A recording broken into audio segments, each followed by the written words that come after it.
Nous sommes le 23 décembre 2025 et nombreux sont ceux qui attendent que Dieu exauce leurs prières et j'en fais partie. Et le Saint-Esprit a mis un verset dans mon esprit pour moi et également pour partager avec vous. Surtout pour éviter que nous soyons tentés par les pensées de découragement. Le verset se trouve dans Luc chapitre 21 verset 19 qui dit « Par votre persévérance, vous sauverez votre âme ». Le Saint-Esprit est en train de nous encourager, de continuer à prier et de ne pas baisser les bras. Pourquoi? Parce qu'il reste presque 10 jours approximativement pour que l'année se termine. Et la tentation est là de se dire à quoi bon Dieu ne l'a pas fait depuis tous ces jours, durant toutes ces années. Ce n'est pas maintenant qu'il va le faire. Mais le Saint-Esprit nous rappelle à travers ce verset qui se trouve dans Luc chapitre 21 verset 19 qui dit encore « Par votre persévérance, vous sauverez votre âme ». C'est de continuer à persévérer, c'est de continuer à prier, c'est de continuer à croire. Parce que nous servons un Dieu qui aime la persévérance. Oh oui, il aime la persévérance. Rappelons-nous l'histoire de Jacob.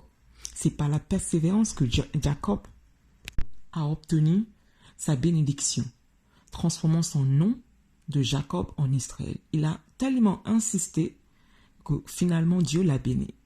Également, le Saint-Esprit me rappelle que c'est par la persévérance que le premier miracle de Jésus-Christ a eu lieu. Rappelons de l'histoire de Marie. Elle a demandé à Jésus-Christ, il n'y a plus de vin. Jésus-Christ répond, mon temps n'est pas encore arrivé. Marie a répondu avec la foi, faites ce qu'il vous demandera de faire. Également, c'est par la persévérance que la femme à la perte du sang a eu sa délivrance. Donc le Saint-Esprit est en train de nous rappeler de continuer à prier, de ne pas baisser les bras. Pourquoi? Parce que notre délivrance est là. Continuons à prier.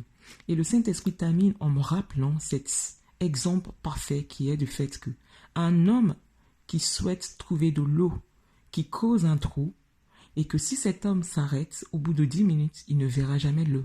Par contre, s'il continue, il persévère, au bout, à un moment donné, il trouvera de l'eau, il boira, et il parviendra à atténuer sa soif. Pareil pour nous, les enfants de Dieu.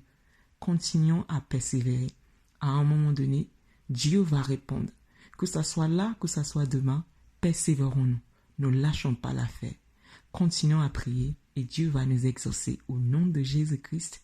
Amen. À très bientôt. Bye.